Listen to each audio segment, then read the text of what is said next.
Congratulations, Coach. Thank you. Thanks for all you've done for us so far. Mr. Scott? Listen, Mark.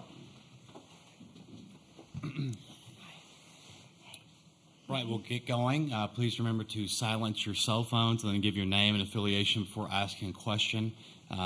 We will have Washington head coach Heather Tarr give a statement, then hear from players Lindsay Lopez and Riley Holtor for questions after that. Players will be dismissed, and then we'll do questions with head coach Heather Tarr after that. So, Coach Tarr, would you make a statement? Well, I'm proud of our team. I'm proud of everybody on our team. We have 17 women on this team. That's not a very big roster, and we nearly use every single person.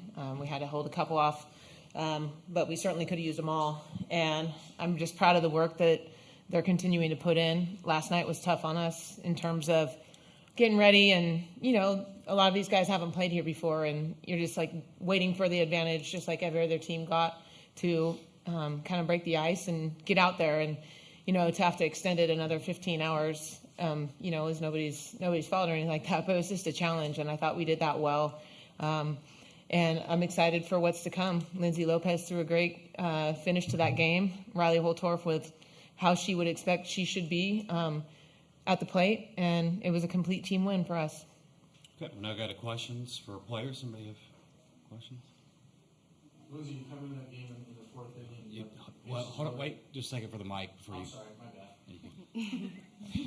All right. Scott Hansen, the Seattle Times. Sorry, It's all good. I won't do that again. In the fourth inning, you come in and you hit the batters at the base loading, get 2 outs. Getting out of that jam, how much confidence did that give you the rest of the game? It gave me a lot of confidence. I feel like there's been a few times where I've been with runners on, and I've really noticed that, like, in those types of situations, like, my heart rate is so low, and I just breathe through it all, and that's really helped me in my process. What was going through your mind when you got the pop-up in that inning? Not much, just, the one in right field. The pop-up to first base for the third out in the bottom of the fourth. Oh, I was excited because Haley Denning was someone that's hard for me to get out. I've played with her in high school ball, so I knew that I had to get her today. Riley didn't seem to have much of a problem in your first CWS College World Series game. But 3 for 3, a home run and 3 RBIs. You gonna do it every game? Thank you. I think just going to compete every at bat is kind of the same mindset, and the stage is a little bigger, but it's the same. Getting in the box, same routine, same all of that. So just competing the best I can. Does it mean more to do it here, though? I know you had a couple 2-run home run in the Super Regional. Does it mean more to do it on this stage?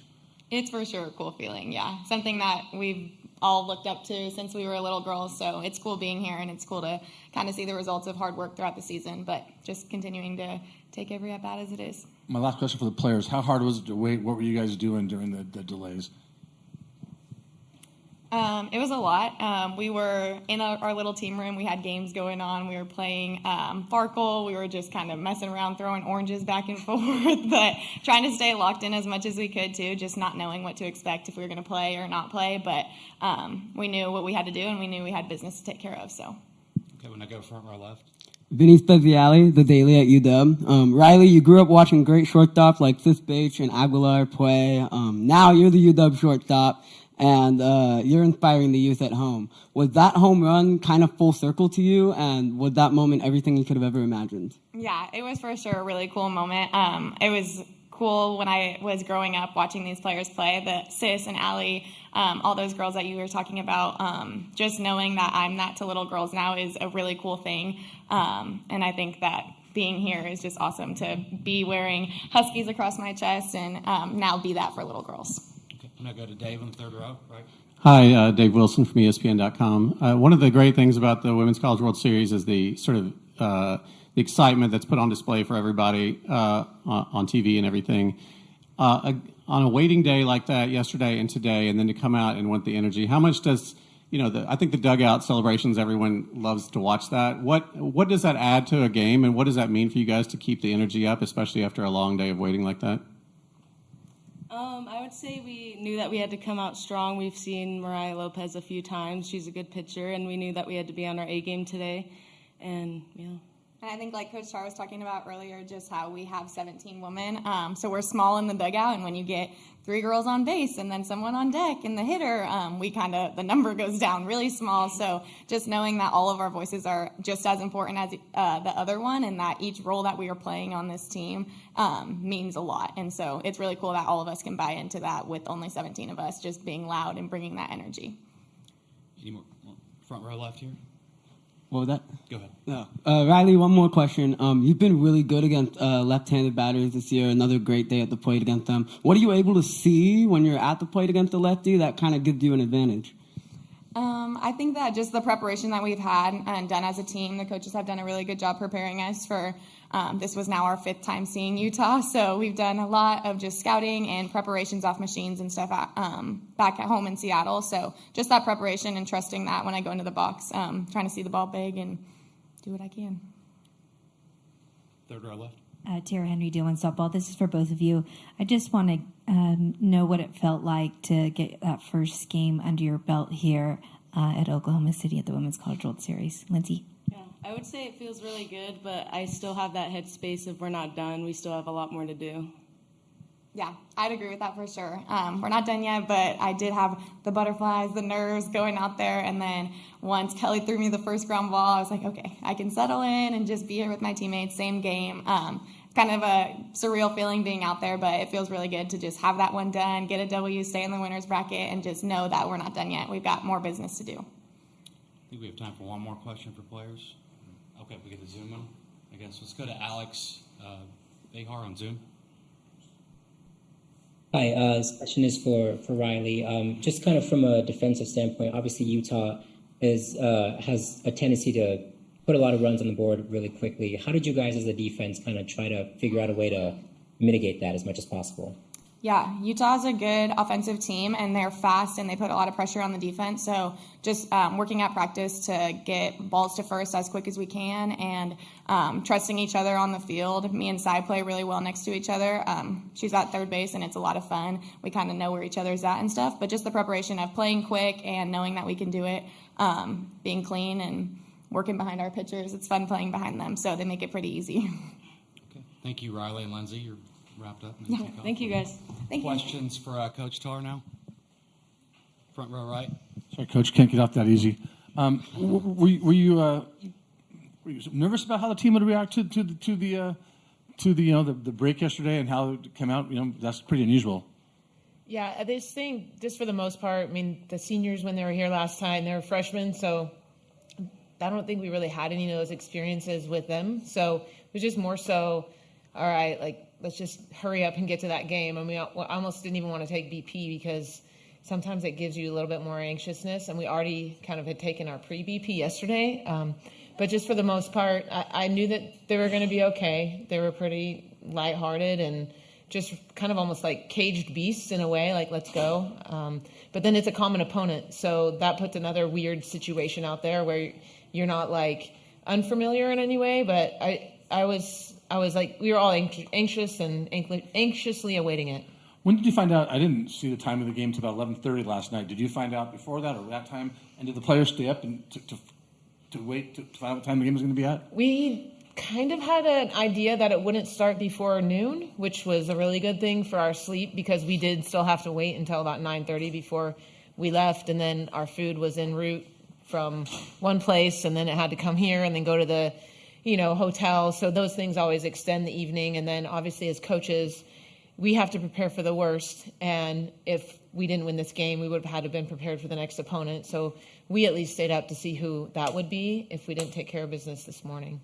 Last question. Danielle Lahr was saying that in 2009 you had that epic regional game against UMass, and she said getting to that game, she thought really spurred that team on the rest of the way because nothing was as hard as that. Do you think that the epic game you guys had against Muniz could have the same kind of, catapult you guys like it did in 2009? Yeah, I think when weird things happen, like they kind of extend your life or they extend you past what you thought you could do, it changes your brain space and it allows you to really stay tempered in moments that might otherwise feel pressure filled. So I think for this group, that was a really good thing to have happen. And I think our overall mental game improved from that day. More questions for Coach Tarr? Congratulations, Coach. Your first Women's College World Series win since 2019, but a lot has changed in the last 4 years. How special is this moment for you? I think just in general, as you take time away and you have space away from things, you just realize that these things don't come around that easy, especially for a program like ours. I mean, of course, we believe we can do it every single year, but having not done it for the last few years, it's really special. We really care about our people and how we do it, and we're just really trying to soak it in, but also just continue to get better and see how long we can play. Last question. So Malin called for the coach to come in the circle in the first inning, and Lindsay started warming up. Is everything all good with her? What's that kind of update? Yeah, I just think she's amped, she's ready, and she's going to have to really figure out how she's going to just stay in the moment and do what she knows she can do. And certainly we're going to keep giving her the ball and giving her opportunities, but we also at that point just thought Lindsay was the better option at that point in time of the game. Front row right again. Just answer my question. Any other questions in the room for Coach Tarr? Tarr, Henry, D1 softball. How big was it to get that win this morning and not have to play this evening? Oh, man. I think, you try not to put too much pressure on yourselves. And, unfortunately for both teams, it was kind of like playing in one of those if games in regionals or the old school, Saturday, whatever it's called. And I just think for us, it was trying not to, put too much pressure on ourselves, but also knowing that we were going to be okay if that did happen. And I know the girls said it was tough to have that long layover. What did you say to the team this morning when you got to the field? What was the message to them? Because they came out ready against that Utah squad that obviously you played many times this season. Yeah, I think it was just more last night. Like, who's going to handle it better? How are we going to deal with just this situation?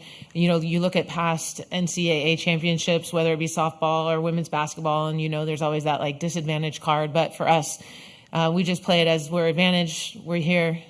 We could be watching this at home on TV, and we'd much rather be in the situation that we were in. And last one for me, Lindsay Lopez coming on strong as of late. What can you say about her performance towards the end of the season, into the postseason, and here in the Women's College World Series? Yeah, thanks for that question. I think Lindsay's been just learning herself, and I think when you go and you mature in this game through a system, and she matured at ASU. Tricia Ford did an amazing job with her.